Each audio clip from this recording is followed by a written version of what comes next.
Welcome, folks, to CSS Nation. My name is Harry Mullen, and my co-host is Pernell Husband. How you doing, Pernell? Doing very well, Harry. How are you? I'm doing excellent as always. So, before we get started with the show and introduce our next guest, I wanted to remind you that you can find us on YouTube at Central Sterilization Solutions. And if you enjoy the show, please be sure to push the like button and subscribe. And you can also find us on the different types of podcasts like Apple Podcasts and Hope everyone out there is doing good and having a wonderful time wherever and whatever time it is for you. Today on CSS Nation, we're premiering a brand new segment that we hope to bring to you on a monthly basis. The new segment is called Manager's Corner. It's where we check in with the manager in the field to see how they're doing and to ask them some questions from CSS Nation. Tonight or today, our guest is Roxanna Contreras, an SPD manager. She is a CRCST, CIS. She has her CHL certification and is a CST. Please help me welcome her to the Hello, how are you doing? I'm good. How are you guys? show. Doing very Outstanding. well. Good to have you on. That's my Thank go-to answer, by the way. Always outstanding. thank you for Can't go having wrong. So, Pernell, I'm going to go ahead and have you go ahead and start off the with the questions. Is it questions or interrogation? Interrogation, I think, is more questions like it. first. Right. So, I mean, we always want to know from our guests how they got into sterile processing. So, why don't you tell us what was your entry into this field of ours? How did you get into sterile processing? And then maybe tell us a little bit about your typical day at work. Well, when I started out my medical career, I didn't know anything about sterile processing. I never even heard of it. But I went to school to become a surgical tech. I completed the course. I did my internship, and then it turns out I didn't like it. Hmm. I didn't like being scrubbed into a case and not being able to go to the bathroom when I needed to go. Yeah. So just stuff like that. I was locked up in one OR suite for the whole day, and I didn't like that. How did you deal with the blood? That I didn't have an issue with that. With Hmm. blood, anything like that, no. Having somebody's knee, cracked open Hmm. on the OR table, I didn't have an issue with that. Hmm. You just wanted some more freedom. And yes, I just wanted some more freedom. So I had told my teacher at the time that I wasn't happy, with being a surgical tech. And I guess she was trying to find where she could place me.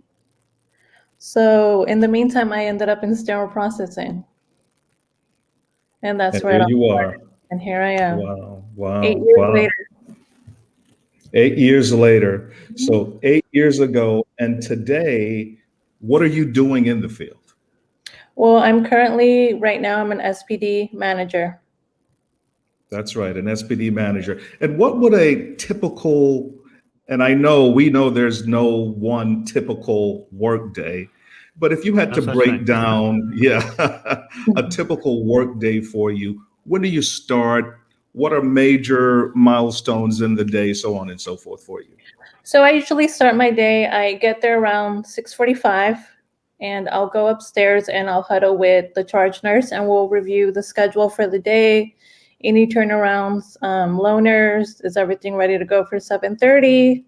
Are we expecting any delays? Are we expecting any incoming loaner trays?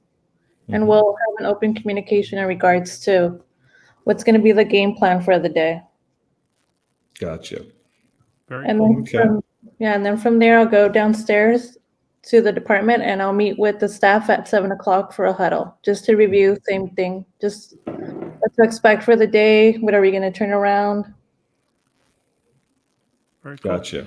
Well, with Okay. you having the experience of going from, uh, as a technician, as a surgical tech, then working in sterile processing, and I know that you went more into the role of, I believe, a lead technician. Is that correct? Correct. Yes. And then eventually going into management. So my question to you would be: Is do you feel like SPD uh, typically will gets the support that they need in sterile processing? Support in what way? You know, and like you see that you're maybe lacking tools in the department and or support in how to do process improvement, and when you come across ideas, when you go to your the leadership, and I'm not necessarily talking about, let's say, a director or something like that, but I'm assuming that when you bring things to your director would then go up the chain and talk to, let's say, the chief nursing officer and saying, sterile processing needs this, they need that. So do you feel like that they're receptive to that and in supporting you and supporting the department in its needs? Well, in my current facility, I do feel supported. If there's, an issue that needs to be addressed or, a way to improve the process, then we work together to get it done. Awesome. Oh, very It good. sounds like she's in a very collaborative environment, and they're looking out for SPD. That's always a good place to be, right? Honestly, it is. It's a big change from where I was to where I currently am right now. I do get the support that I need. They're very opening to improve SPD in any way that they can. Awesome. So with that, do you find that you can recommend sterile processing as a field to go into? Is that something that you would tell people, hey, you got to come into this? Definitely. There's times where I'll run into somebody in the hallway and they'll look at my badge and they'll say sterile processing, and they're like, well, what is that? Where are you located? And I always tell them, we're located in the basement, and I give them a little brief description of what we do, and they're always, so amazed by it. Wow, that's really interesting. It's impressive. I didn't know you guys did that. Didn't know you guys existed. Yes, that we existed. And I was, in their shoes at one point. I didn't know sterile processing existed. All I knew is whenever I needed my instrumentation, it was there for me. It was ready to go. Right. Yeah. Awesome. So, listen, the past couple of years has been just filled with so many changes, and it seems like everything has been impacted for sure. I mean, the way we live our daily lives, I mean, things are starting to open up. But given the fact that we've gone through, this last year, which was just so terrible with COVID and everything else, how has that situation affected or impacted sterile processing? How has the COVID situation changed how you do business, if it has? Well, the way I see it, I feel COVID has shined a little light to SPD because, with the whole PPE shortage, they looked out to SPD to help reprocess masks. At one point, there was facilities reprocessing N95 masks that was recommended by the CDC. There was a high equipment turnaround. Mm-hmm. So, Okay. I mean, things just really increased, Yes. and Well, people know who SPD is. Yeah. Yeah. with COVID, I found, that there was a lot of, mentioning in social media about processing of N95 masks and Mhm. stuff. Did you Correct. find that did you have to practice that, or did the facility that you're at have enough PPEs for staff, not just for sterile processing, but for the hospital itself? We did practice it for a while, but then we changed our policy in the course of the way that we would reprocess N95 max and N95 masks, and then we would just send them out to a reprocessing center instead of doing it Oh, in-house. much better. Gotcha. That way, Gotcha. takes the responsibility, away from the sterile processing department as well as the facility, and puts it on that third party Yes. reprocessor. Well, Yeah, you that's have that. specialists focusing on that. That's always a good thing. Yeah. Well, you know what? Speaking of the challenges with COVID and stuff, I want to just go quickly to our education specialist and see what he had to say about what COVID kind of did for us and what kind of impact it had. So we'll be right back, folks.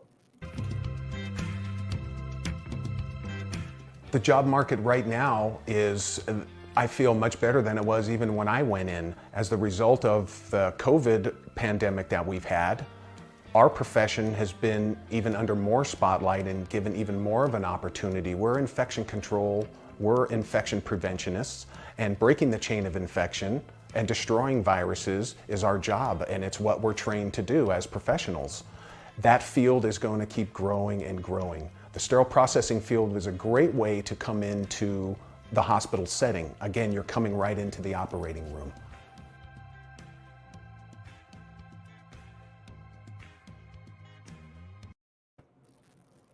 Welcome back, folks, to CSS Nation and this segment of Manager's Corner.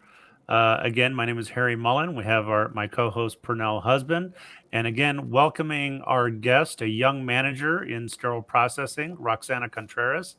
Once again, it's good to have you on the show, and it's actually good to see you. It's been a while since we've actually had an opportunity for both of us to be able to talk to you. It's been a long time.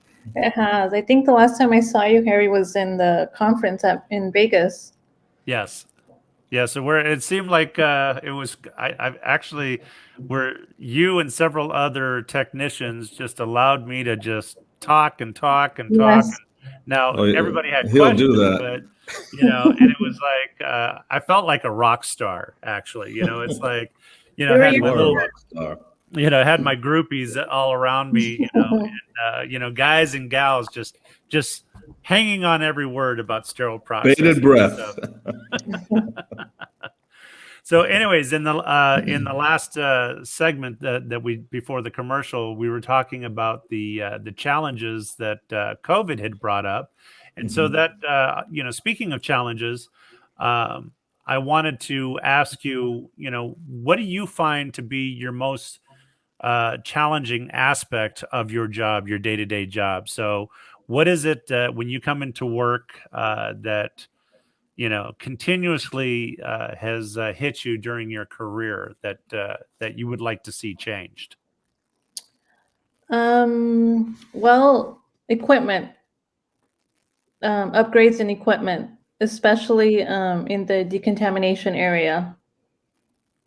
That's something that's always changing. The IFU could say one thing, today, and then a couple of weeks later, they come back with a revised and new way to do things. Equipment, that's is a good one, because I know not a lot of facilities have tracking software. If they do, oftentimes it allows them to have access to an IFU document database. One that comes to mind is one source docs and stuff. And I agree that is imperative to have in the decontamination area for the staff to have access to, because that company, the database, goes through and checks on updates for IFUs on a regular basis. So, was there any other than equipment, specifically more, like you said, equipment and decontamination that helps? Is what about in the prep assembly area, or let's say in the sterilization or storage? I would definitely say a computer tracking system would be something advantage for the department. Yeah. Anytime we're out on consulting engagements, we always encourage decision makers to really have a robust plan for capital acquisition as far as equipment and sterile processing. We see this issue all the time. And, as directors and managers in sterile processing, we really have to be strong advocates to make sure that we have the latest technology in our departments. Like you mentioned, those IFUs, they'll change on you real quick. And you may or may not have the means or what you need to meet that IFU at your disposal. So we see this as an issue all the time. And we, again, encourage key decision makers to really know and understand SPD and ensure that the best equipment and technology is in that department. Very, very critical. The way I see sterile processing is I see it as an investment. If you invest in equipment, tracking system, your employees, the technicians, having the proper tools needed, then they return the investment with the quality of work that they receive. Not significantly just the OR, but I mean, SPD caters to a lot of different customers. Mm-hmm. Mm-hmm. Absolutely. Absolutely. One of the things that the hospital seems to forget is, because they're more than willing. Places like the GI lab, you have the X-ray, respiratory, OR. They give all the new and greatest technology to the department, but sterile processing seems to fall short in being able to get updated equipment as well in technology, because they don't think of us as a revenue producing department. Come to find out, though, we are a revenue producing department, because if you give us the technology we need to do our job, then we're able to do more. We're able to be more efficient in what we do, be able to turn things around faster, and which allows our customers to do more procedures, Yes. thus allowing the facility to make more income. Mm-hmm. So I agree. if you really look at it properly, we are we can be an income producing department Yes. if they invest in us, but because of their shortfalls of thinking, and I'm not talking about specifically your facility, I'm talking about in general most facilities out there throughout the United States. They don't they have to think of us as, give us the tools and we can help them to increase their revenue and stuff. So yeah, the bottom line is technology has impacted and has changed every facet of our lives. And in SPD, we need to benefit from that same technology and advancement in this day and age. So, yeah, what's next? So, listen, you're a busy, busy person. You have a huge department, lots of moving parts. You have a very busy operating room to deal with. That can be very demanding, like any operating room. How do you stay motivated with so much going on? And in that same vein, where do you go to get the kind of advice that you need to keep you going? How do you stay motivated, and where do you get your advice from? Well, as far as motivation, the way I look at it, the patient, that could be somebody's significant other, or, somebody's important family member. And the way I see it is that they don't know me, but they put their trust in me as for me to properly sterilize their instruments, or, go pick up dirty equipment that was used to help bring a child into the world. And that's what motivates me and keeps me going and finding ways to improve. And as far as advice, if I need it, well, I go to YouTube. And I belong to a couple of Facebook pages for sterile processing, including CSS Nation. And if I have a comment or a concern or anything, people are always open to give advice. And I like that. And I also like the fact that a lot of other departments are kind of in the same boat. Mm-hmm. We share similar ideas and issues that happen throughout the department. Awesome Yeah. answers. One of the things I love about technology, Facebook, LinkedIn, and being able to network, especially now because of the pandemic that we've been suffering through for over a year now. And having that outlet to be able to talk to people, to bring issues to, and as you said, Roxanna, that other people are experiencing the same thing. And one thing that Pernell and I have found in our umpteen years of sterile processing and consulting and going to different facilities is the fact that we're not all too dissimilar as to what we're going through. We may have one department in sterile processing may have an issue that's more pronounced than another department, at another facility, but the other facility is still feeling it, but just maybe not as significant as other facilities. So it's like we all have the same list of issues, but maybe certain points are bigger pain points for these facilities and stuff. Right. So being able to, I love how you go and you say you stay motivated because, bottom line is you're not thinking about yourself. You're thinking about the patient's family, and how it is that you do your job that affects them. And that's just wonderful because you have. And then again, trust. She Yeah. mentioned trust, and they have entrusted her. Once they come to that facility, they have a doctor they like, they decide to go have surgery. They don't even know sterile processing exists. No. They're putting their trust in that doctor and into that surgeon, and we back him up because we're a part of that team that they don't see and may not understand. But you mentioning the patient being your number one motivator, Yes. and talking about trust, I think is just spot on.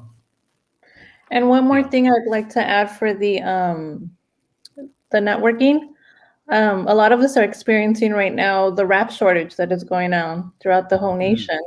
Right. And because of that networking, I've been able to, and vice versa, local hospitals help with borrowing wraps. That's awesome. great. Yep. Yeah. And that again, they say that there's a silver lining at the end of every tunnel, right? Yes. Is that what the saying is? Is it a tunnel? I think every dark cloud has a silver lining or something like that. So that's one every too. rain cloud, or We'll go with that one. Okay. All right. So every dark tunnel has a silver lining, or every train station has rain, something like that. Yeah, definitely. Every train point, station has rain. We're making stuff up. So at this point, I've completely lost my train of thought. So, I don't well, know you know what? what Let's take a quick break, and it's time for news that you can use with Soledra Bearfield.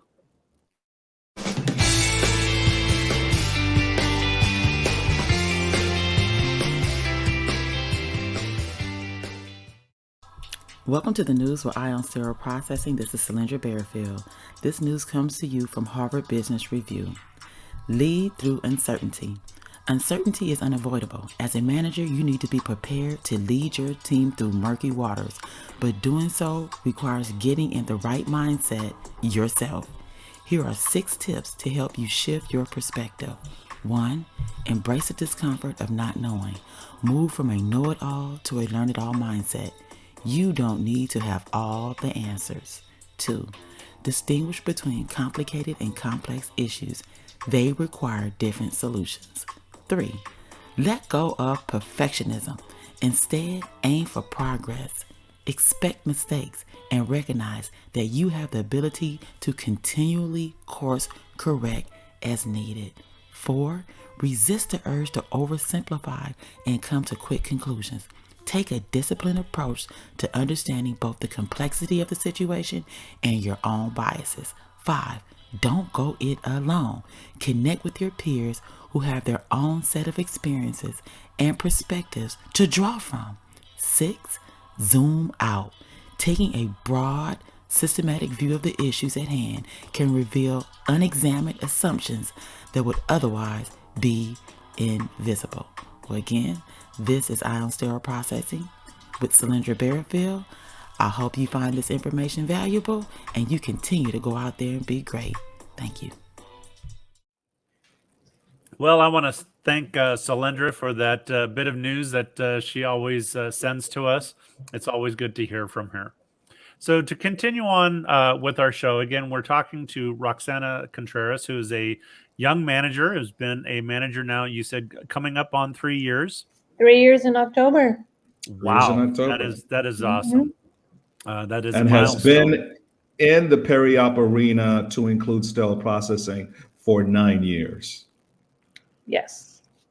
So I'm going to ask a question. We talked a little bit about technology. What can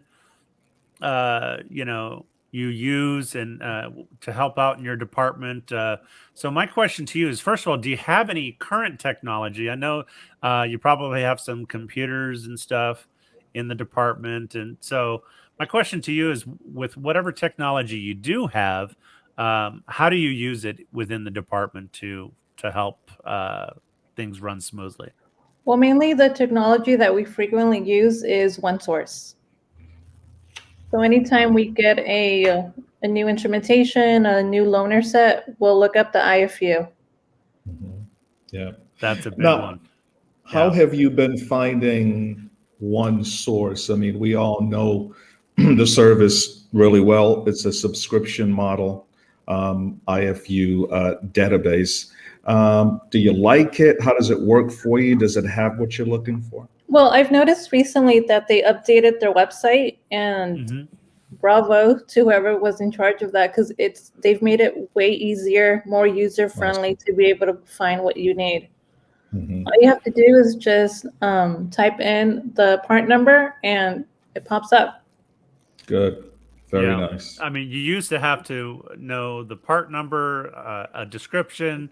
You had to know what part of the database was it in. Were you talking Yes, about a piece of equipment? Are you talking about an instrument?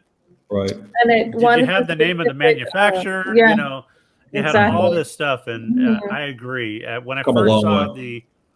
I happened to be on the kind of like an advisory board for OneSource, and actually not advisory board, but the speakers bureau for them.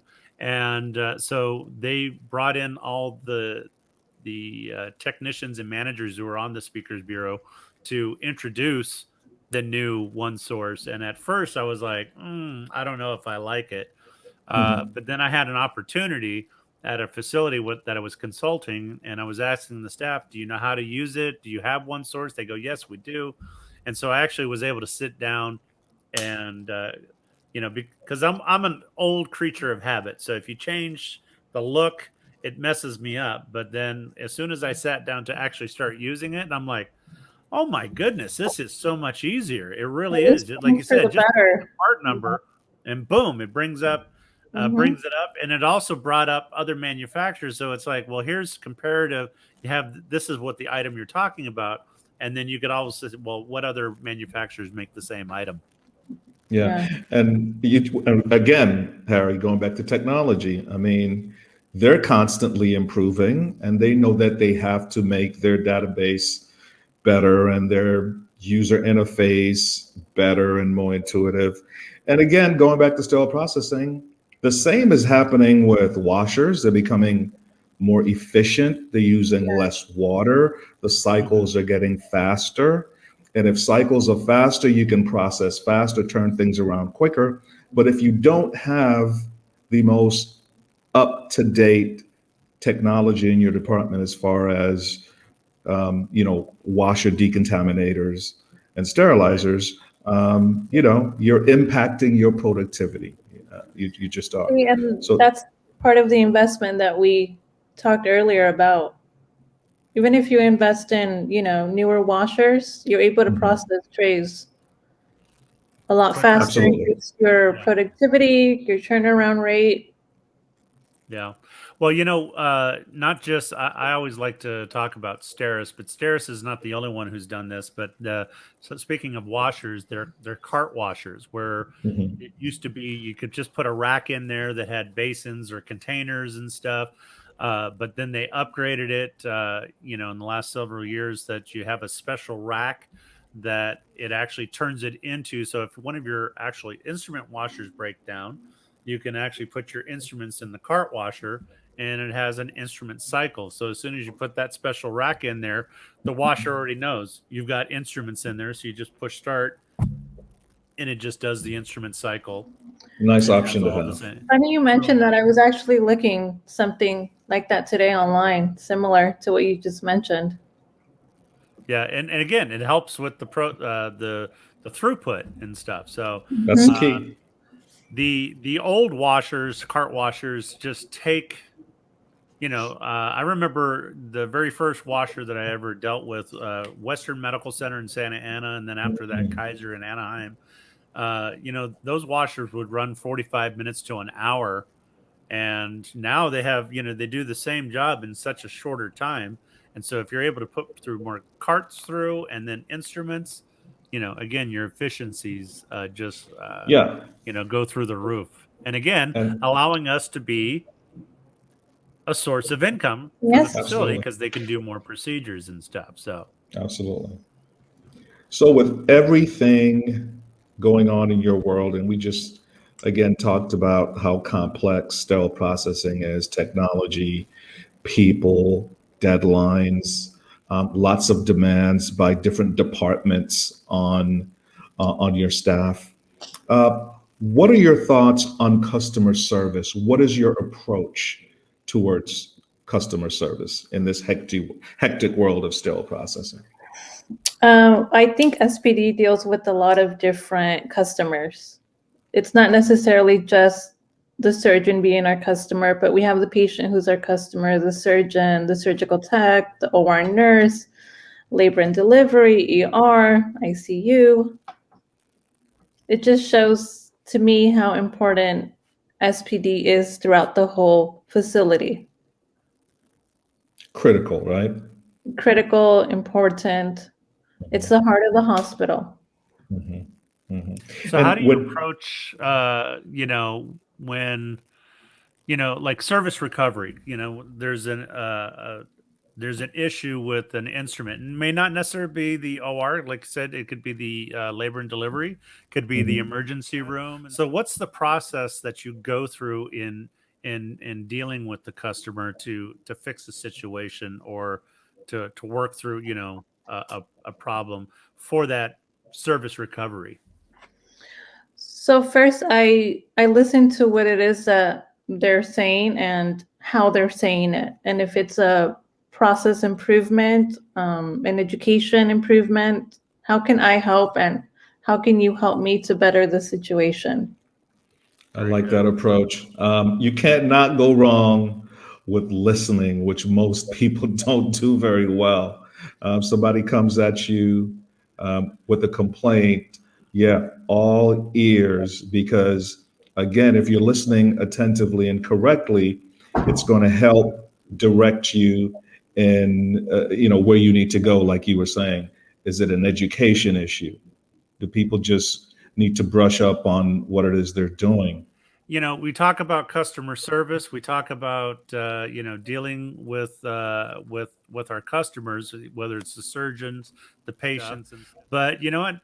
Um, how do we deal with staff? So Mm, because everybody's more than willing to say, well, if the staff do this wrong, we got to do this. We got to follow up with training. We have to make sure that we got to pound them into the ground, so to speak. So, mm, but we know that that's not a daily thing. As a matter of fact, a lot of our staff on a day-to-day basis are doing a great job, and people don't know it. mm. So, my question is how do you go about recognizing the staff when they are doing a great job? I let them know of the accomplishments that we did, whether it be late loaner arrivals, just a thank you, we were busy today, and then on top of that, there was late loaner arrivals, and we got them done. Say it was a revision, 28 plus loaners could come in on top of everything that we are already doing. I make sure, administration, the higher ups are aware that, what SPD is doing. Awesome. Yeah. Sometimes just a simple thank you, guys. You did a great job today. I think a lot of managers fail to do that. I remember as a young supervisor back in 2008 getting into it, I'd be so much wrapped up on this, on the process that I would forget to thank the staff for the great job that they were doing. Because, sometimes, as a supervisor, our managers would like, well, got to make sure they're doing it right, and so we're constantly looking for the things that they're doing wrong so we can correct them, and it's almost like aha, I caught you, as opposed to focusing in on the accomplishments and stuff, because oftentimes our customers don't recognize our accomplishments of the things that we do great on a day-to-day basis. They look more on, they don't even think about us until a mistake has been made and shows up. And so I think it's great that, a simple, hey, thanks a lot. You did a great job. Like you said, revision comes in, you got to do 28 loaner trays and stuff and get those, and we got them done. And that's just awesome. So the way I like to see it, as much as whether that be the OR or any other customer focuses on the bad, they also have to focus on the good. We Absolutely. can't have, one bad thing that happened outweigh everything else we've done for the day. Yeah, you are so right about that. It's like basketball, one bad play or one bad quarter doesn't make your team a bad team. As long as the manager or the director has set very clear expectations for how the department will operate, and as long as everyone is aware that we don't tolerate mistakes. I mean, those are two principal building blocks right there, right? But we all know things are going to happen. Yes. And, we need to be supportive. And again, the quarterback throws an interception doesn't mean that, he's going to be taken out of the game. We're going to refocus, regroup, and get the job done. Yeah, absolutely. Well, with that said, I had to throw some sports in there. Yeah, the sports analogies that I know nothing about, especially during Super Bowl time when I know that the Padres are going to win. So I'm right there with you, Harry. Well, Roxanna, go Padres for the Super Bowl. Roxanna, thanks again for coming on to the show. It was wonderful seeing you again and having you premiere on our new monthly feature of Manager's Corner. And again, it's been way too long since the last time we've had a chance to talk to you. I know Pernell's talked to you much sooner than I had and stuff. But again, I'll tell you what, I do want to thank you very much for coming on.